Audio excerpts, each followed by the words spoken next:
This week, Gordon Whittington, Dr. James Kroll, and Mike Clerkin share doe management strategies. We look at the lasting impact of the famed hole-in-the-horn buck. And we take a look at how antler replicas are made. All this and more on North American Whitetail Television. Now, here are your hosts, Stan Potts and Gordon Whittington. Welcome to North American Whitetail, folks, and this week we have a special thing, in my opinion, something that put North American Whitetail on the map. Yeah, you'll want to check out our Looking Back segment, that's for sure. But up first, we're going to talk about doe management on your property.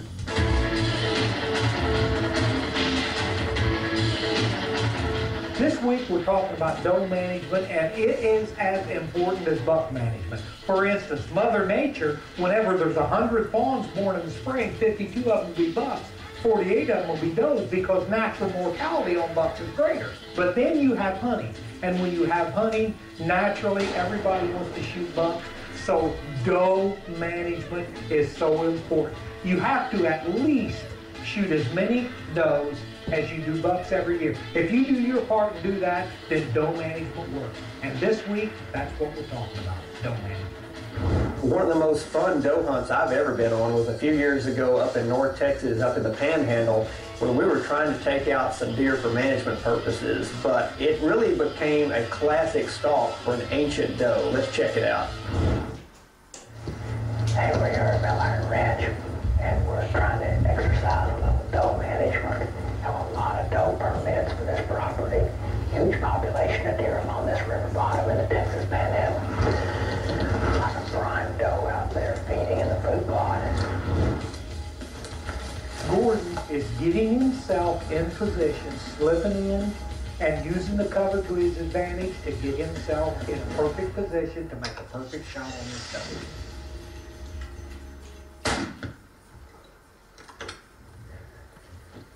What Gordon did there was put himself in perfect position to make a great shot on the doe.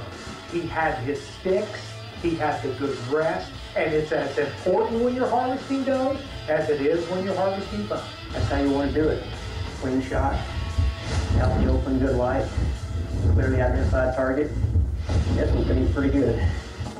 You know, a lot of times we go someplace and we kill a great buck, and the temptation is to sit around the lodge and celebrate the buck. But we always want to leave a deer herd better than we found it. And so in Kansas, on the Buck Forge Oak Research Facility, I had a chance to go back and take an old doe and do it with a fun method using a 10-point crossbow. I think she's on. What I do in my management program, and I have a lot of success with this, is I target the older does. The older does are the ones that are going to, they have social dominance. They're going to lead the deer off your property to someplace else, especially if you live in the north. And secondly is genetics. If you're managing for better bucks, you're going to want younger does because those are the offspring of the bucks that you're trying to protect. Folks, what we're doing here is, earlier we harvested a really great buck off of this Buck Forge oak plot here in central Kansas. But what we're going to do now is we're going to use the 10-point crossbow to harvest a doe. Now, for the last 2 days, we've been seeing an old doe that doesn't have any fawns. So we're gonna search for her. We're going to take her out. If you're going to target older does, here are the characteristics you need to look at. First of all, older does are more likely than not to be dominant does. If they're dominant does, their tarsal glands are stained up as well as mature bucks. Their ears become out of proportion to their head because their ears and their nose continues to grow. Also, they've got the characteristics of saggy skin on their face, neck, and chest. And the last one is their behavior. They're the ones that are kicking everybody around. So you can just tell by their behavior that they're an older doe. Patience pays off for James. As the light's starting to fade, the big, mature, older doe that James has targeted comes out and gives him a great shot at the 10.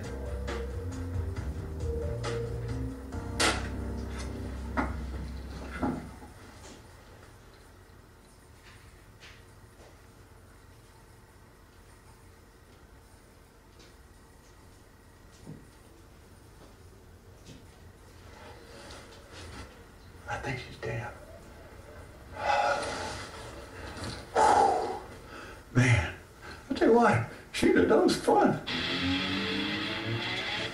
Now, folks, This is a great, great hunt that you're sharing with me today. And for those of you out there that think you shouldn't shoot does, well, you're wrong. It's very important. It's the price we pay for enjoying those big bucks. We've got to do our part for management, and this is it today. What a great hunt this was.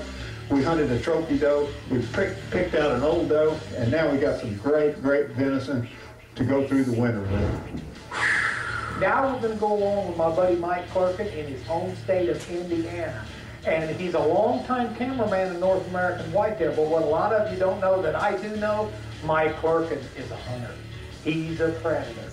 And he is going after his doe now to do his part in deer management.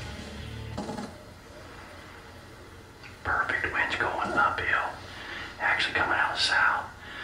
Back in my home state here of Indiana, bow hunting. This is the county I grew up in, hunting whitetails. Man, you talk about special. I'm back in a tree the second day of bow season in Indiana. This is not anything new to Mike Clerkin. Mike Clerkin understands deer management, and he knows how important it is to harvest the does. As a group of 4 does starts coming in, Mike targets one of the big mature does. That's the doe that you want to shoot if you have the choice. And Mike is about to do just that. Big old mature doe. What kind of doe I want here? You know, these big mature does, when you're doe hunting, they're not easy. They are tough. They're nervous, they're skittish, and they don't miss a trick. So you have to be very, very careful, and you have to be hidden very well.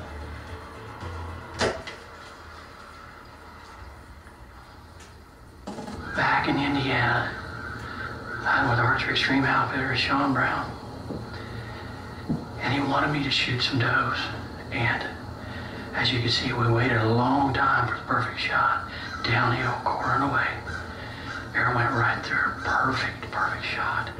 You know, I tell you, I started off bow hunting when I was 14 years old, and every deer was fair game. We were just looking for an opportunity to take a deer.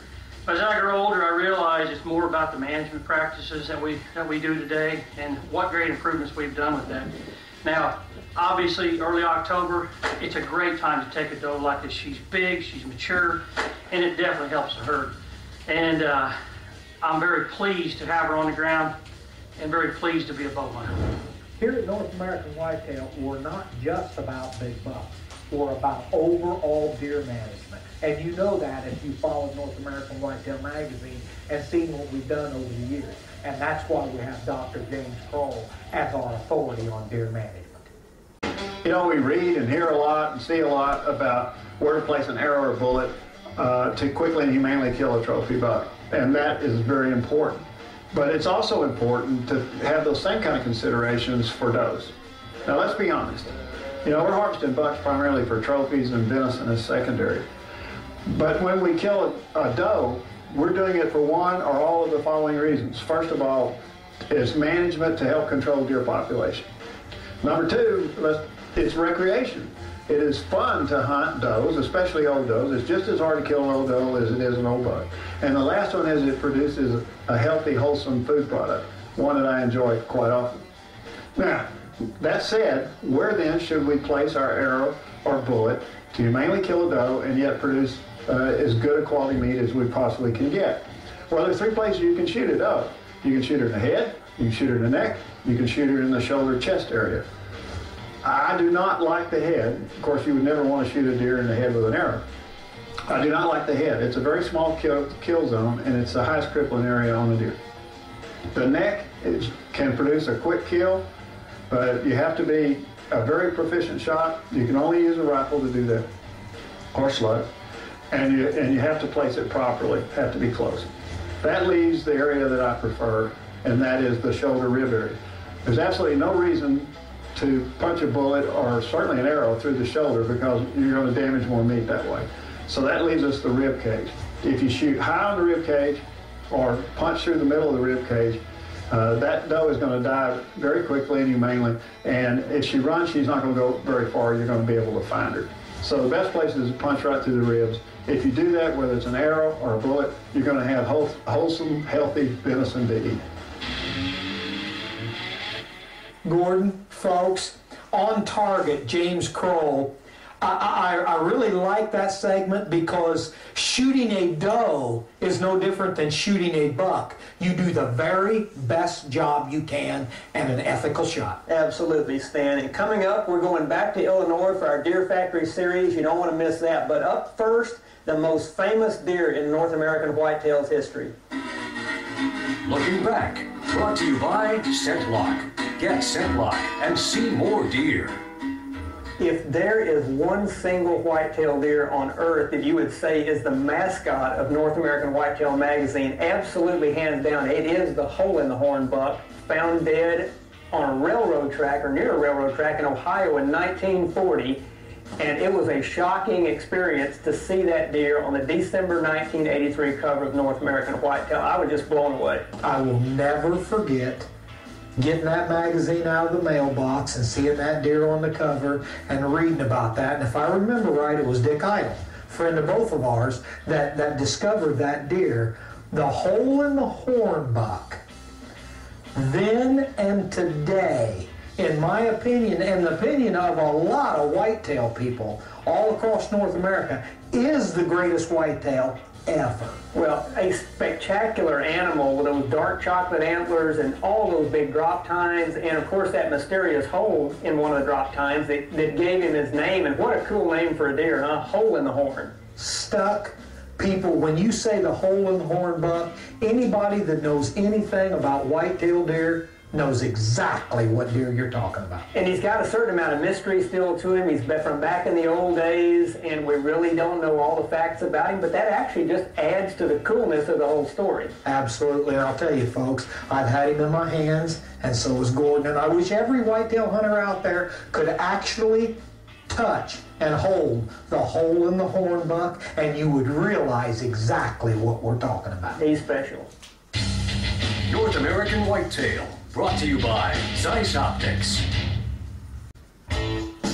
Build your own deer factory, brought to you by Mineralizer. Lasts longer, grows them stronger. Well, it's a spectacular looking habitat. You know, Western Illinois, classic big buck habitat for the Midwest anyway. And this is some of it. I mean, these hardwood ridges, these fields, these bottoms. I mean, it's just a classic place.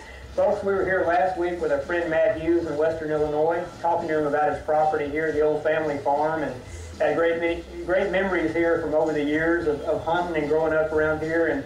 And yet he's still facing, James, some of the same challenges that a lot of the rest of us face, and that's trying to keep the bucks where they started out. Yeah, problem common to the Midwest. What we're going to do, folks, is our first step is the key to this thing is Matt's woods. And we're going to go out into the woods with Matt, and we're going to look at ways that we can improve those woods where the bucks will want to stay there so they can grow. Okay, Matt, here's the place that I was telling you about that really illustrates my point. This is an area right here where this tree obviously died and fell down or blew over or whatever, and we got light here. We got greater distance between the trees, and now look, even this has been laying here for a while. Look how these oaks are expanding their canopy, so you're going to have more acorns. So now you got a cover spot. So with this great light, is there anything I can do to have some food in here in the middle of the timber? Oh yeah, that's a great question. One of the things you can do is just fertilize this. That'll help. But I'll tell you something else you can do is you can do some planting. Now you got some plants here we don't want, like this bush honeysuckle. We don't like that, and we don't like this autumn olive, both of which came from somewhere else. But this came from somewhere else too. This is Japanese honeysuckle, but it is a good one. It's a good one, and you can plant them in here. Just plant these sprigs and fill this up, and not only do you have food, then you also have a cover spot and a food spot. So what you can do also, that's natural. Okay, but you can make some really interesting thermal cover and escape cover by planting pines. So wherever you find an opening, or you make some clearings, not even remove some trees and make some clearings, quarter acre, half acre, an acre, and plant pine trees, then they're going to grow very fast. Make those sanctuaries. Just tell everybody, no, you're not going to hunt there. And if you think it out, because you have beautiful woods all linearly designed across the property, you put those things out along it, and you give those deer places to hide when your neighbors start pounding away at them. That's going to be awesome. Well, we know that is the name of the game for you. You can grow the deer here. You got the habitat, you got the genetics, and you got the discipline not to shoot the deer yourself until they're mature. The problem is you can't keep them from going across the fence. You got to make them want to stay here. Sure. If you can take these and strategically locate these spots, I mean, a tree falls dead in the woods or falls over and makes a brush pile and grows up into a spot, that's kind of random. Now, that's fine when it happens, but we want to be able to control it more, whether it's those pine plantings, something like that, or you just want to just drop some of these trash trees and make a thicket right there, you know, with a saw or something. That's a great way to put the thicket where you want it to be, and especially if it's on a little point or a bench or something overlooking a little food plot or a little kind of a hidden spot where a buck feels comfortable, then he'll adopt, you know, he'll go right in there and live in that spot. And if you don't bump him out with the wrong pressure or just hunting a spot too much, then I think there's a good chance he's going to stay on your property, and that's obviously the first key to killing him. And another little trick that I use that's good for the deer and good for me as a hunter is soften up those edges on those fields. You've got real hard edges. Yes. If you'll kill back the trees and plant pines there and feather it out and probably plant some of this honeysuckle along there, then that's going to be a great place for your deer. They can use them as travel corridors, but also, as Gordon is going to tell you, well, you know, you've got blackberry, honeysuckle, the tall CRP type grass, weeds, things of that nature, even goldenrod and stuff. Yeah. As that stuff comes out toward the edge of where the crop starts, away from the timber, those bucks will slide out there a little earlier in the afternoon because it's up about head high on them. They feel pretty comfortable because they can't really see, but if you're in a tree stand looking down in that stuff, sometimes he comes out 5 or 10 minutes earlier toward the field that evening. That's the difference between shooting him and not seeing one before dark. That's a good point. And that's what I would do cover-wise. Now, what we're going to talk about next time, folks, is we're going to look at supplemental forage. And Matt's got a great program, and we're going to tweak it a little bit, planting food plots for his whitetails to hold them here so they can grow. So join us next time. Gordon, folks, great Illinois deer factory, but in my opinion, looking back segment, hole in the horn buck, greatest buck of all time. What's not to like about a buck that big? And speaking of giant antlers, after the break, we'll be talking about replicating monster bucks. Trails and Tales, brought to you by Thompson Center Arms, America's master gunmaker. Hey folks, I'm here with Mike Shrewis of Manhattan, Kansas, a good friend of mine, a contributor to North American Whitetail, an expert on antler repair, restoration, and a process that you may have heard of but don't know much about, and that is the process of antler replication. Yes, and it's a very strategic process. It takes a lot of time to understand how to do it. In fact, you've got a buck that looks very similar to this, I believe. It's a very impressive whitetail from the great state of Kansas. And as you can clearly see, these are very similar. Do you see the similarities? They're real similar, as a matter of fact. Yeah, exactly. And in fact, so similar, it's very difficult to tell which one's the real one and which one's the fake one. And that is a testament to how far this process has come over the years. Right, and then like I say, it's a very strategic process where you got to learn how to do everything exact to get it to be exact. Mm-hmm. And it just takes time. Well, we're about to show you those steps. Okay, Mike, tell me how you're going to magically transform something like this into an exact copy of itself. Well, just to run you through it real quick, I got a few things I can tell you about it. The first part is to put it's a 2-part mixture rubber over the original antler. It's a silicone rubber. You brush it on. You want to make sure that you get it on very even and with no air bubbles. The air bubbles are absolutely crucial in the print coat. We call that the print coat because it catches all the detail of what the replica is going to look like. So there's been 2 coats put on this. Moving to the next step, where this one here has had several coats put on, and it is ready to have the outer shell put on it, which is a form that holds the antler in place once the original is taken out. That's very important to have this, good, solid foundation to hold that rubber in place. Because when you go to pour a fake copy, it's going to be hollow, like this one is. No antler in here. So once you fill it up, it's ready to demold, and this is what we're going to end up with. It's a white copy. Now this isn't out of there, this is out of another mold, but you end up with a white copy. This one right here is a replica. And that one there is the original. This one looked just like this one. It was snow white. After several hours of painting, about a 3-day process of painting them, do a couple hours each day, you gotta layer the paint on. And I use oil paints, about 7 different colors, and that's what you end up with. There's a lot to it. But just to kind of give you a quick summarization of how it works, that's about how it goes. Stan, that process is fascinating. How to take an antler like that and get an exact copy of it, that's unbelievable. Incredible. Thanks for tuning in this week, folks. Next week, we want you right back here because we're going to talk about aggressive gun and bow hunting during the rut. So from all of us here at North American Whitetails, see you next week. Closed captioning brought to you by Hornady. Accurate, deadly, dependable.